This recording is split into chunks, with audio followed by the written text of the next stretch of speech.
আসসালামু আলাইকুম viewers, welcome জানাচ্ছি আরও একটা নতুন ভিডিওতে। ঝামেলাবিহীন সুন্দর একটা দিন শুরু করি আমার এই পাখিদের খেতে দিয়ে। প্রতিদিনের মতোই কিছুক্ষণ পর দেখি বাসায় আবার মেহমানের আগমন। এই বছরে গ্রীষ্মকালীন ফল লিচু, যেটা হচ্ছে খালামণি আজকে সকালে নিয়ে এসেছিল আমাদের বাসাতে। বলো, আম্মু গিফট দিয়েছে।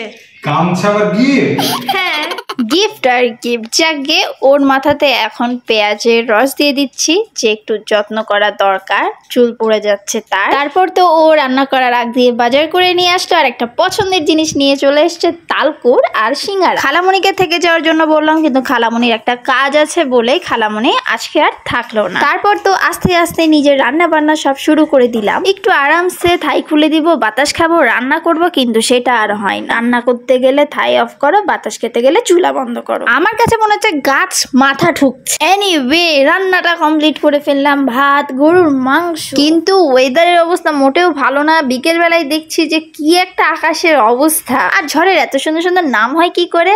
রুমাল, রেমাল ঘূর্ণিঝড়। ভাবলাম বর আলু নিয়ে আসলো, কেননা আলু দিয়ে একটা রেসিপি তৈরি করে নেওয়া যায়। রান্না বান্না করতে কিন্তু সময়ও লাগে, কষ্টও হয়, কিন্তু দেখেন যে খেতে এরকম সময় লাগে নিমিষেই শেষ। রান্নাটা যতক্ষণ চলে ততক্ষণই মনে হয় যে কষ্ট, কিন্তু শেষ পর্যন্ত হয়ে যাওয়ার পর আর যদি টেস্ট ভালো হয় তাহলে কিন্তু মোটেও সেই কষ্ট মনেই হয় না। তখন মনে হয় যে যাই আরো একটা রেসিপি করে আসি।